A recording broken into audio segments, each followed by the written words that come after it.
ហាញទាក់ទងទៅនឹងវិធីព្យួរគំនិតនៅក្នុងមុខវិជ្ជាវិទ្យាសាស្ត្រ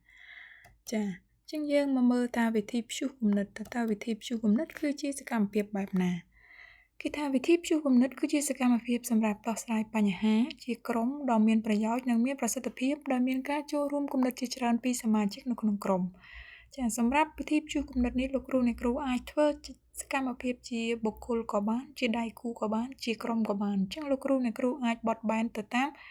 ខ្លឹមសារទៅតាមវិធីដែលលោកគ្រូអ្នកគ្រូចង់ធ្វើចឹងនៅក្នុងលក្ខណៈសម្គាល់មួយរបស់វិធីព្យួរគំនិតចឹងនៅពេលដែលកូនសិស្សកំពុងតែផ្ដល់គំនិតមកជូនលោកគ្រូអ្នកគ្រូចឹងសូមលោកគ្រូអ្នកគ្រូកុំទាន់អាលវាយតម្លៃថាគំនិតនោះខុសឬមួយក៏ត្រូវនៅពេលដែលសិស្សឆ្លើយភ្លាមពេលដែលយើងកំពុងធ្វើព្យួរគំនិតនោះចាអញ្ចឹងកន្លែងនេះសូមលោកគ្រូអ្នកគ្រូជួយកត់ចំណាំឲ្យមែនតើបានន័យថានៅពេលដែលសិស្សឲ្យគំនិតឬមួយក៏ឲ្យចម្លើយជូនលោកគ្រូអ្នកគ្រូភ្លាមក្នុងពេលព្យួរលក្ខណៈបន្តគ្នាបែបនេះសូមលោកគ្រូអ្នកគ្រូកុំទាន់អាលវាយតម្លៃថាគំនិតនេះត្រូវគំនិតនេះខុសដែលអាចធ្វើឲ្យកូនសិស្សបង្អាក់នៅព្យួររបស់គាត់ចាចឹងយើងមកមើលជាដំណើរការនៅក្នុងព្យួរគំនិតនេះយើងឃើញថាជាដំបូងគឺលោកគ្រូអ្នកគ្រូអាចបែងចែកសិស្សជាក្រុមដែលយើងអាចធ្វើការបែងចែកក្រុមដោយចៃដន្យឬមួយក៏បែងចែកក្រុមដោយចៃលាក់ជាលក្ខទៅតាមស្ថានភាពជាក់ស្ដែងរបស់លោកគ្រូអ្នកគ្រូចាអញ្ចឹងនៅពេលដែលយើងធ្វើការបែងចែកក្រុមហើយអញ្ចឹងគ្រូចាប់ផ្ដើមផ្ដល់សំណួរប៉ុន្តែនៅក្នុងចំណុចនេះក៏លោកគ្រូអ្នកគ្រូត្រូវចាំផងដែរថាការផ្ដល់សំណួរជាលក្ខណៈសំណួរព្យុះគំនិតគឺជាសំណួរមួយដែលដាច់ខាតត្រូវតែមានចម្លើយឲ្យបានច្រើនដែលជាចម្លើយត្រឹមត្រូវបើសិនជាសំណួរមួយដែលមានចម្លើយមួយគឺយើងមិនអាចធ្វើជាព្យុះគំនិតបានទេអញ្ចឹងយើងគួររកសំណួរណាដែលមានចម្លើយត្រូវឲ្យបានច្រើនឧទាហរណ៍ថាគ្រូសួរថាចូលបងប្អូនរកឧទាហរណ៍ប្រភេទល្បាយស្មាសាច់អញ្ចឹងនៅពេលហ្នឹងគឺគ្រូចាប់ផ្ដើមប្រាប់ព្យុះគំនិតនៅក្នុងថ្នាក់ឥឡូវយើងមកមើលនៅក្នុងការរកប្រភេទល្បាយស្មើសាច់លក្ខណៈព្យុះគំនិតអញ្ចឹងនៅក្នុងការដែលយើងធ្វើយើងត្រូវកំណត់រយៈពេលនៅក្នុងដែលយើងធ្វើតែរយៈពេលប្រមាណនាទីសម្រាប់ធ្វើព្យុះគំនិតក្នុងថ្នាក់ទាំងមូលជាមួយនឹង4ក្រុម5ក្រុមឬមួយក៏ជាលក្ខណៈបែបណាអញ្ចឹងយើងមានត្រូវកំណត់រយៈពេលសម្រាប់ការដែលគាត់ផ្ដល់គំនិតមកឲ្យយើងចា៎យើងអាចឲ្យគាត់ជាពិភាក្សាជាក្រុមដំបូង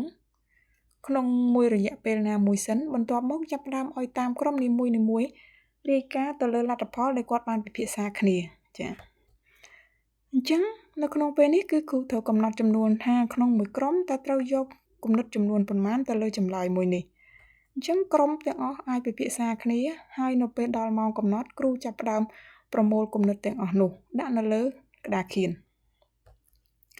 អញ្ចឹងសិស្សអាចឆ្លើយថាមានទឹកស្ករមានទឹកអំបិលមានទឹកត្រីមានទឹកផ្លែឈើមានទឹកក្រូចមានស្ងោរស្ពៃមានខ្សែកផ្លាទីនហើយនឹងមានអ្វីផ្សេងទៀតដែលកូនសិស្សនឹងផ្ដល់ចម្លើយមកយើងចា៎អញ្ចឹងនៅពេលដែលបានតាមចំនួនកំណត់នៅតាមក្រុមនីមួយហើយគ្រូចាប់ផ្ដើមសំយោគនៅពេលដែលគ្រូចាប់ផ្ដើមសំយោគគឺគ្រូចាប់ផ្ដើមផ្ដល់ព័ត៌មានត្រឡប់ទៅលើចម្លើយម្ដងមួយចា៎អញ្ចឹងតកតងទៅនឹងការសំយោគរបស់គ្រូលើប្រភេទល្បាយស្មើសាច់នេះចឹងយើងសំយោគចម្លើយម្ដងមួយដើម្បីឲ្យដឹងថាតើចម្លើយមួយណាត្រូវចម្លើយមួយណាខុសប៉ុន្តែនៅកំឡុងពេលដែលសិស្សឆ្លើយមុននេះគឺយើងមិនទាន់បានថាត្រូវឬខុសទេយើងគ្រាន់តែសរសេរចម្លើយរបស់សិស្សនៅលើក្តារខៀនសរុបទាំងអស់សិនហើយចុងក្រោយគ្រូចាប់ផ្ដើមសំយោគម្ដងមួយចម្លើយទៅកាន់ថ្នាក់ទាំងមូលចឹងគ្រូចាប់ផ្ដើមសំយោគទឹកស្ករគឺជាល្បាយស្មើសាច់គាត់អាចបកស្រាយហេតុផលថាហេតុអីបានជាល្បាយស្មើសាច់បែបនេះចា៎ទឹកអំបិលក៏ជាប្រភេទមួយដែលល្បាយស្មើសាច់យើងអាចមើលឃើញថាអំបិលនៅក្នុងទឹកនឹងបានទេចាទឹកត្រីជាដើមទឹកផ្លែឈើដែលទាំងអស់គ្នាអាចឃើញទឹកផ្លែឈើកំប៉ុងបើសិនជាយើងចាក់នៅក្នុងកែវមកយើងអត់ដឹងថាទឹកផ្លែឈើនោះជាទឹកតឡាចឬមួយក៏ជាទឹកតែឬមួយក៏ជាទឹកកលែនឬមួយក៏ជាទឹកអីទេទឹកក្រូចក៏ដូចគ្នាយើងមើលទៅស្ងោរទឹកខ្សែកផ្លាទីនក៏បែបនេះដែរប៉ុន្តែយើងងាកមកមើលស្ងោរស្ពៃយើងឃើញមានស្ពៃយើងឃើញមានសាច់ជ្រូកចាយើងឃើញមានទឹកអញ្ចឹងលក្ខណៈបែបនេះដែលយើងមិនគិតថាវាជាល្បាយស្មើសាច់ទេអញ្ចឹងចម្លើយនេះគឺជាចម្លើយមិនត្រឹមត្រូវទេ ជាងការសំយោគម្ដងមួយចំណុចបែបនេះគឺនៅពេលដែលគ្រូប្រមូលចម្លើយរបស់សិស្សបានទាំងអស់រួចហើយអញ្ចឹងកូនសិស្សនឹងបានដឹងថាតើចម្លើយរបស់គាត់បែបណាចាអញ្ចឹងចុងក្រោយគ្រូត្រូវសំយោគប៉ុន្តែសូមបញ្ជាក់ម្ដងទៀតគឺក្នុងកំឡុងពេលដែលសិស្សចាប់ផ្ដើមឲ្យលក្ខណៈព្យួរគំនិតទៅកាន់គ្រូមិនគួរណាផ្ដល់ចម្លើយនោះថាត្រូវឬខុសភ្លាមនោះទេចាអញ្ចឹងឥឡូវជាបន្ទាប់សូមលោកគ្រូអ្នកគ្រូមកមើលការពិចារណាទៅលើសំណួរនេះមួយទៀតហើយលោកគ្រូអ្នកគ្រូអាចយកទៅគិតបាន